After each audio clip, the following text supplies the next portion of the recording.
تلك الرسل فضلنا بعضهم على بعض منهم من كلم الله ورفع بعضهم درجات وآتينا عيسى ابن مريم البينات وأيدناه بروح القدس ولو شاء الله ما اقتدر الذين من بعدهم من بعد ما جاءتهم البينات ولكن اختلفوا منهم من آمن ومنهم من كفر ولو شاء الله ما اقتتلوا ولكن الله يفعل ما يريد يا أيها الذين آمنوا أنفقوا مما رزقناكم من قبل أن يأتي يوم لا بيع فيه ولا خلة ولا شفاعة والكافرون هم الظالمون الله لا إله إلا هو الحي القيوم لا تأخذه سنة ولا نوم له ما في السماوات وما في الأرض من ذا الذي يشفع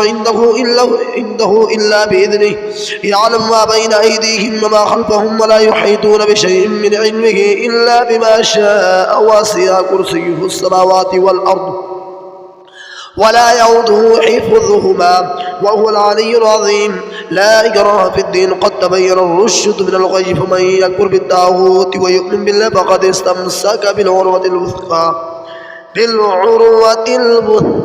لا انفصام لها والله السميع العليم الله ولي الذين آمنوا يخرجهم من الظلمات إلى النور والذين كفروا أولياؤهم الطاغوت يخرجونهم من النور إلى الظلمات أولئك أصحاب النار هم فيها خالدون ألم تر إلى الذي حاج إبراهيم بربه أن آتاه الله الملك إذ قال إبراهيم ربي الذي يحيي ويميت قال أنا أحيي وأميت قال إبراهيم فإن الله يأتي بالشمس من المشرق فأت بها من المغرب فبهت الذي كفر والله لا يهدي القوم الظالمين أو كالذي مر على قرية وهي خاوية على عروشها قال أنى يحيي هذه الله بعد موتها فأماته الله 100 عام ثم بعث قال كم لبثت قال لبثت يوما أو بعد يوم قال بل لبثت 100 عام فانظر إلى طعامك وشرابك لم يتسنه وانظر إلى حمارك ولنجعلك آية للناس وانظر إلى العظام كيف ننشزها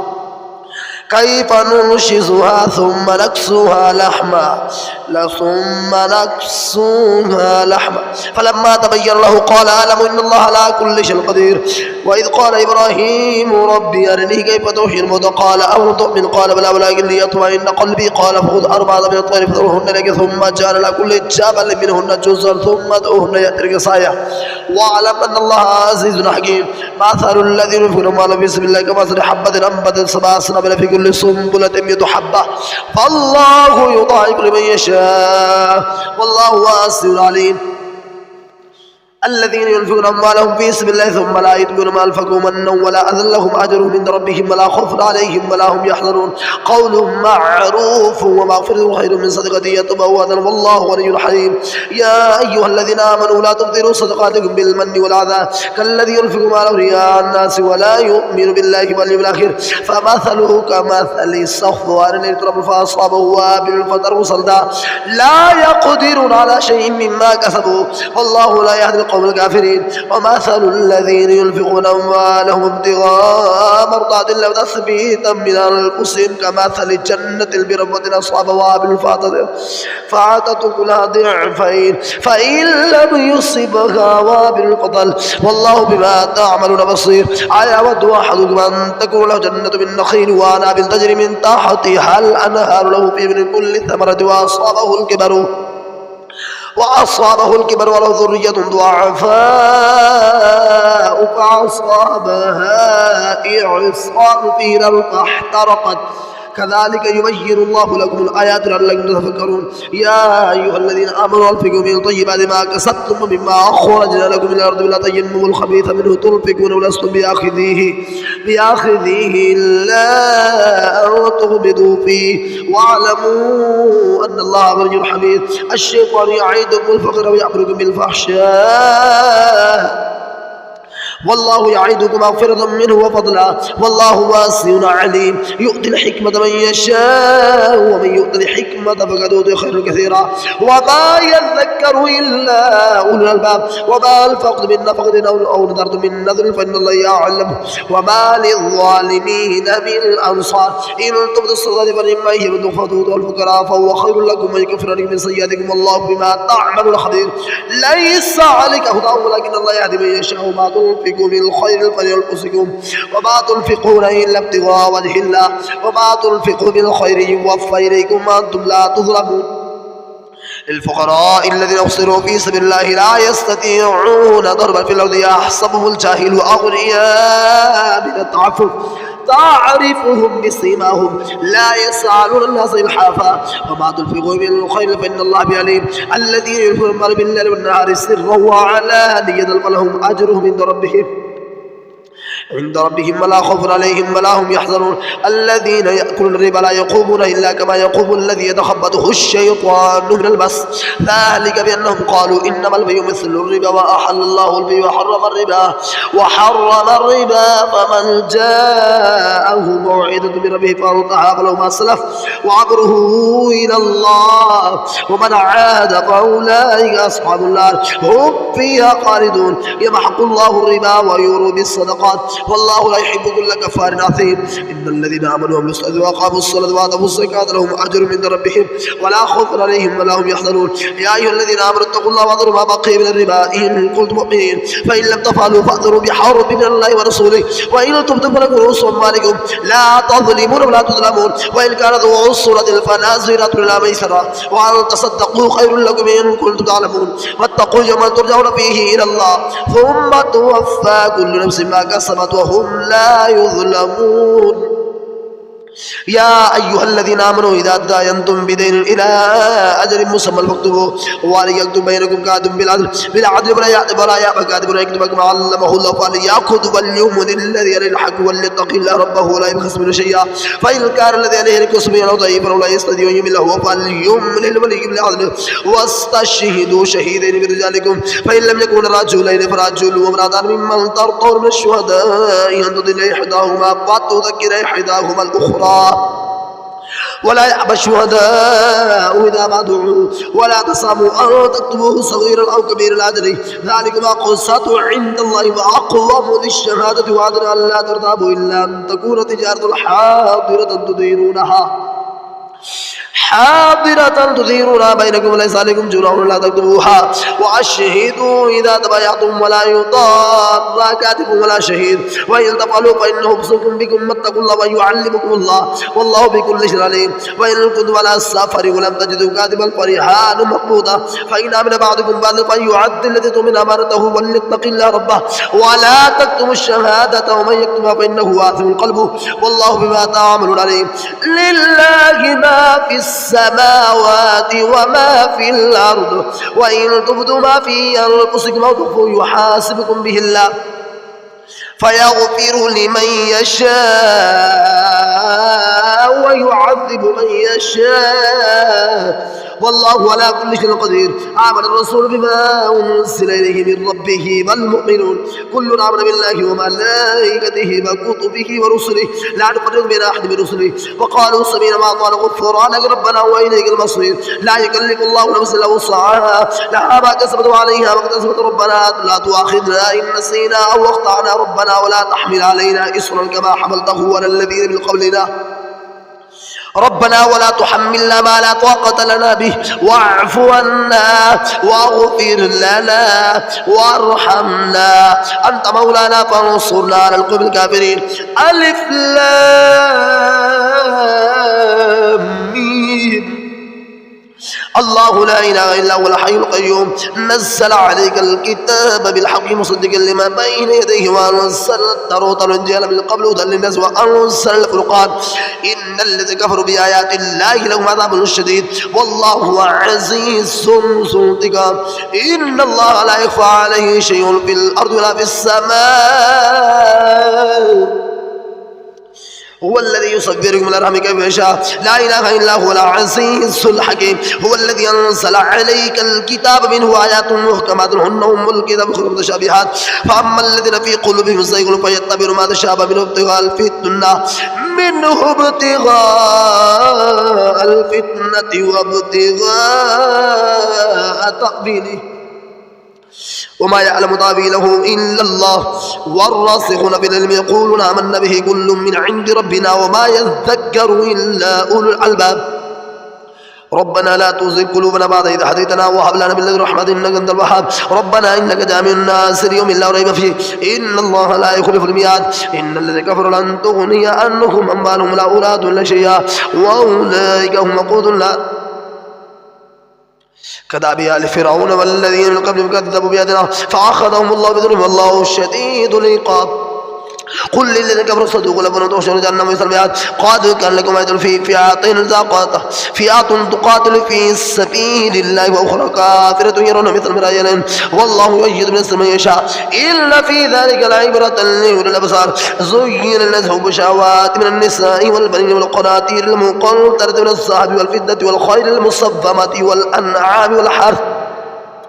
ذلك متاع الحياة الدنيا والله عند حسن المآب قل أنبئكم بخير من ذلك من الذين اتقوا عند ربهم جنات تجري من تحتها الأنهار خالدين فيها وأزواج مطهرة ورضوان من الله والله بصير بالعباد الذين يقول ربنا إننا آمنا فاغفر لنا ذنوبنا وقنا عذاب النار الصابرين والصادقين والقانتين والمنفقين والمستغفرين بالأسحار شهد الله أنه لا إله إلا هو الملائكة وأولو العلم قائما بالقسط لا إله إلا هو العزيز الحكيم إن الدين عند الله الإسلام وما اختلف الذين أوتوا العلم من بعد ما جاءهم العلم بغيا بينهم ومن يكفر بآيات الله فإن الله سريع الحساب فإن حاجوك فقل أسلمت وجهي لله وللتبني وقل للذين أوتوا الكتاب والأميين أسلمتم فإن أسلموا فقد اهتدوا وإن تولوا فإنما عليك البلاغ والله بصير بالعباد إن الذين يكفرون بآيات الله ويقتلون النبيين بغير حق ويقتلون الذين يأمرون بالقسط من الناس بشرهم بعذاب أليم أولئك الذين حبطت أعمالهم في الدنيا والآخرة وما لهم من ناصرين ألم تر الذين أوتوا نصيبا من الكتاب يدعون إلى كتاب الله ليحكم بينهم ثم يتولى فريق منهم وهم معرضون ذلك بأنهم قالوا لن تمسنا النار إلا أياما معدودات وغرهم في دين ما كانوا يفترون فكيف إذا جمعناهم ليوم لا ريب فيه ووفيت كل نفس ما كسبت وهم لا يظلمون قل اللهم مالك الملك تؤتي الملك من تشاء وتنزع الملك ممن تشاء وتعز من تشاء وتذل من تشاء بيدك الخير إنك على كل شيء قدير تولج الليل في النهار وتولج النهار في الليل وتخرج الحي من الميت وتخرج الميت من الحي وترزق من تشاء بغير حساب لا يتخذ المؤمنون الكافرين أولياء من دون المؤمنين ومن يفعل ذلك فليس من الله في شيء إلا أن تتقوا منهم تقاه ويحذركم الله نفسه وإلى الله المصير قل إن تخفوا ما في صدوركم أو تبدوا يعلمه الله ويعلم ما في السماوات وما في الأرض والله على كل شيء قدير يوم تجد كل نفس ما عملت من خير محضرا وما عملت من سوء تود لو أن بينها وبينه أمدا بعيدا ويحذركم الله نفسه والله رؤوف بالعباد قل إن كنتم تحبون الله فاتبعوني يحببكم الله ويغفر لكم ذنوبكم والله غفور رحيم قل أطيعوا الله والرسول فإن تولوا فإن الله لا يحب الكافرين إن الله اصطفى آدم ونوحا وآل إبراهيم وآل عمران على العالمين ذرية بعض من بعض والله السميع العليم إذ قالت امرأة عمران رب إني نذرت ما في بدني محررا فتقبل مني إنك أنت السميع العليم فلما وضعتها قال رب إني وضعت أنثى والله أعلم بما وضعت وليس الذكر كالأنثى وإني سميتها مريم وإني أعيذها بك وذريتها من الشيطان الرجيم فتقبلها ربها بقول حسن وانبتا نباتا حسنا وكفلها زكريا كلما دخل عليها زكريا المحراب وجد عندها رزقا قال يا مريم أنى لك هذا قالت هو من عند الله إن الله يرزق من يشاء بغير حساب هنالك دعا زكريا ربه قال ربي هب لي من لدنك ذرية طيبة إنك السميع الدعاء فنادته الملائكة وهو قائم يصلي في المحراب أن الله يبشرك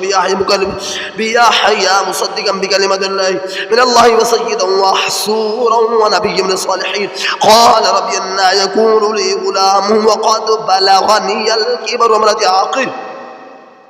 قال كذلك الله يفعل ما يشاء قال رب اجعل لي آية قال آيتك ألا تكلم الناس 3 أيام إلا رمزا واذكر ربك كثيرا وسبح بالعشي والإبكار وإذ قالت الملائكة يا مريم إن الله اصطفاك وطهرك واصطفاك على نساء العالمين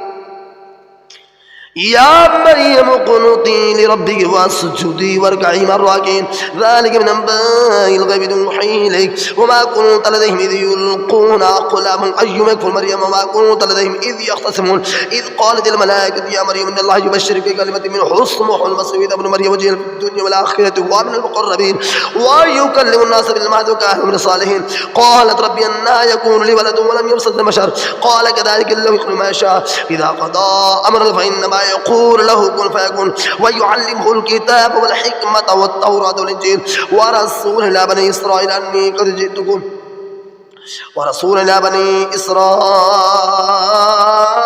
أني قد جئتكم بآية من ربكم أني أخلق لكم من الطين كحية الطير فأنفخوا فيه فيكون طيرا بإذن الله وأبرئ الأكمه والأبرص وأحيي الموتى بإذن الله وأنبئكم بما تأكلون وما تدخرون في بيوتكم إن في ذلك لآية لكم إن كنتم مؤمنين ومصدقا لما بين يدي التوراة وليحل لكم هذا الذي حرم عليكم وجئتكم بآية من ربكم فاتقوا الله وأطيعون إن الله ربي وربكم اعبدوه هذا صراط مستقيم فلما أحس عيسى منهم الكفر قال من أنصاري إلى الله قال الحواريون نحن أنصار الله آمنا بالله واشهد بأننا مسلمون ربنا آمنا بما أنزلت واتبعنا الرسل فاكتبونا مع الشاهدين ومكروا ومكر الله والله خير الماكرين إذ قال الله يا عيسى إني متوفيك ورافعك اليوم مطهرك من الذين كفروا وجاعل الذين اتبعوك فوق الذين كفروا إلى يوم القيامة ثم إلي مرجعكم فأحكم بينكم فيما كنتم فيه تختلفون